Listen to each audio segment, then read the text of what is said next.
अस्सलामुअलैकुम। इस वीडियो में हम देखेंगे एम्पर प्रिजर्व ट्रायल को। एम्पर एक ट्रायल फर्स्ट लैंडमार्क स्टडी थी एम्पर ग्लिफोजिन के ऊपर, और उस स्टडी के अंदर एक हमारे पास रिज़ल्ट आया था 35% रिडक्शन इन हार्ट फेलियर, जो कि काफ़ी सिग्निफिकेंट रिज़ल्ट था।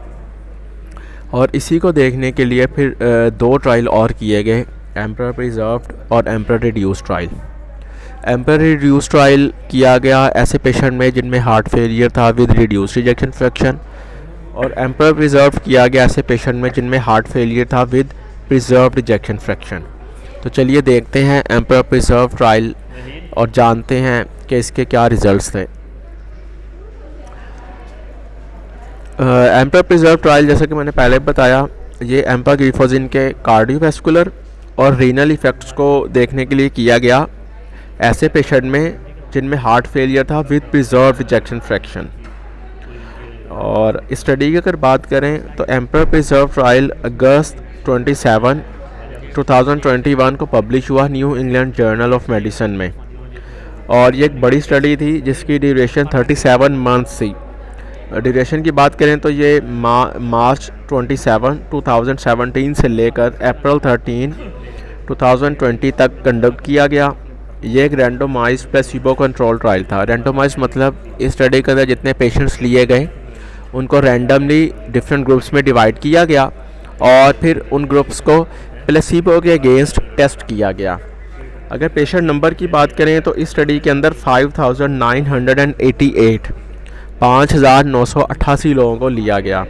उनको दो ग्रुप्स में डिवाइड किया गया। एक ग्रुप को प्लेसिबो दी गई जिसमें 2,991 पेशेंट्स रखे गए, और दूसरे ग्रुप को एम्पर ग्लिफोजिन एडमिनिस्टर की गई जिसमें 2,997 यानी कि 2,997 पेशेंट्स को रखा गया।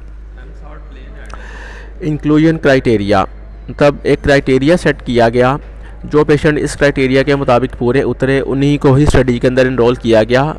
जो इस क्राइटेरिया में पूरे नहीं उतरे उनको स्टडी में शामिल नहीं किया गया। इस क्राइटेरिया के अकॉर्डिंगली एज, जो तमाम पेशेंट्स थे वो एडल्ट थे, 18 साल से ज़्यादा उम्र के थे। 18 साल से कम उम्र के किसी भी पेशेंट को स्टडी में इनरोल नहीं किया गया। फिर इस स्टडी में जितने पेशेंट थे उनमें से आधे जो थे वो टाइप 2 डायबिटीज़ का शिकार थे और आधे पेशेंट विदाउट डायबिटीज़ थे, but all with chronic heart failure. लेकिन जितने भी पेशेंट थे, जो कि 5,988 लोग थे जो इस स्टडी के अंदर आए, वो तमाम के तमाम हार्ट फेलियर के मरीज़ थे, और उनका जो इजेक्शन फ्रैक्शन था वो ग्रेटर दैन 40% था, मतलब प्रिजर्व्ड इजेक्शन फ्रैक्शन के साथ थे। फिर किडनी स्टेट की बात करें तो तमाम पेशेंट का EGFR 30 ml पर मिनट से ज़्यादा था।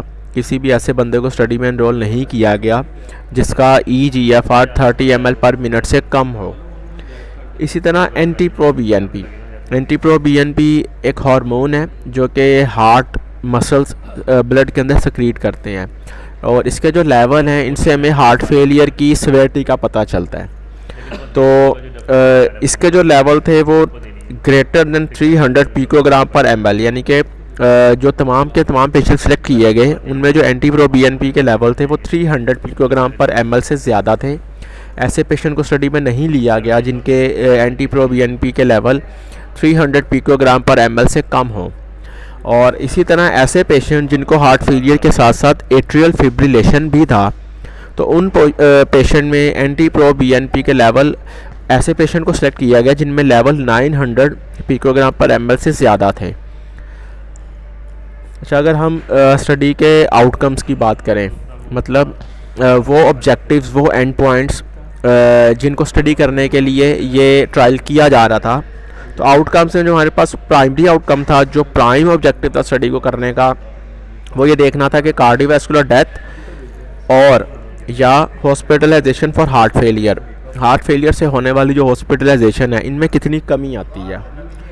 ये प्राइमरी आउटकम था कि कार्डियोवैस्कुलर डेथ का जो है उसमें रिडक्शन देखना और हार्ट फेलियर हॉस्पिटलाइजेशन में रिडक्शन देखना।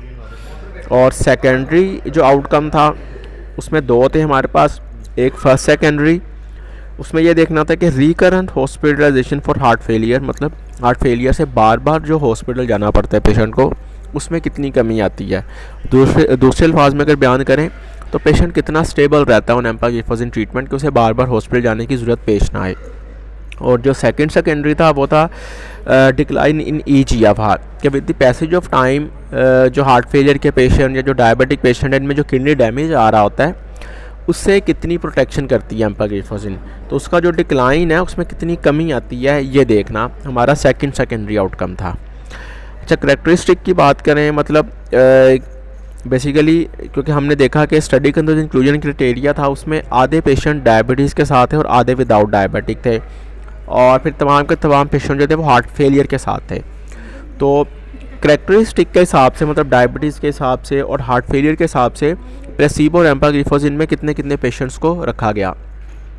तो अगर डायबिटिक पेशेंट की बात करें जो कि हाफ थे यानी कि 5,988 जो कुल तादाद थी डायबिटिक पेशेंट की उनका हाफ थे, और उस हाफ नंबर ऑफ़ पेशेंट्स को भी आधा आधा डिवाइड किया गया। आधे जो पेशेंट थे यानी कि 1472 इनको प्लेसीबो ग्रुप में रखा गया और आधे यानी कि 1466 इनको एम्पाग्लिफोजिन ग्रुप में रखा गया। तो डायबिटिक पेशेंट को भी आधा आधा डिवाइड किया गया दोनों ग्रुप्स में। फिर तमाम पेशेंट जो थे वो हार्ट फेलियर के साथ थे, तो हार्ट फेलियर क्लास 2 to 4 के पेशेंट थे। तो उसमें हार्ट फेलियर क्लास मींस कि जिस तरह कैंसर या डिफरेंट बीमारियों की स्टेजिंग की जाती है स्टेज 1 2 3, इसी तरह हार्ट फेलियर की भी स्टेजिंग की जाती है, उसे कहा जाता है क्लास 1 2 3 4 सिम्टम्स के लिहाज से। क्लास 1 में बहुत माइल्ड सिम्टम्स के पेशेंट होते हैं, क्लास 2 में मॉडरेट सिम्टम, क्लास 3 में जो है सवेयर सिम्टम वाले पेशेंट, और क्लास 4 में क्रिटिकल पेशेंट्स को रखा जाता है। तो डिफरेंट क्लास के जो पेशेंट थे उनकी तादाद के अकॉर्डिंगली अगर हम देखें तो प्लेसीबो ग्रुप में क्लास 2 के 2451 पेशेंट रखे गए, एम्पाग्लिफोजिन में 2432 पेशेंट। इसी तरह क्लास 3 के जो पेशेंट थे 531 प्लेसीबो ग्रुप में और 552 एम्पाग्लिफोजिन ग्रुप में आए। क्लास 4 के 8 पेशेंट जो थे वो प्लेसीबो ग्रुप में और 10 पेशेंट एम्पाग्लिफोजिन ग्रुप में रखे गए। अच्छा, एम्परर प्रिजर्व ट्रायल ये भी बाकी दोनों ट्रायल्स की तरह एक कामयाब ट्रायल था जिसमें एम्पाग्लिफोजिन में बहुत इफ़ेक्टिव नज़र आई हार्ट फेलियर के पेशेंट में जो कि विद प्रिजर्व्ड इजेक्शन फ्रैक्शन के साथ थे, और तमाम पेशेंट में वेदर वो डायबिटिक थे या नहीं थे, तो सब में जो है ना एम्पाग्लिफोजिन के बहुत इफ़ेक्टिव रिजल्ट्स आए। अगर हम रिजल्ट्स की बात करें तो जो हमारे पास प्राइमरी एंड पॉइंट था, जो प्राइमरी आउटकम था इनके कार्डियोवैस्कुलर डेथ में कितनी कमी आती है, तो उसमें 21% रिलेटिव रिस्क रिडक्शन देखी गई with empagliflozin as compare to placebo group. फिर जो हमारे पास फर्स्ट सेकेंडरी आउटकम था यानी कि रिकरेंट हॉस्पिटलाइजेशन में कितनी कमी आती है, तो उसमें 27% रिलेटिव रिस्क रिडक्शन देखी गई in empagliflozin group as compare to placebo.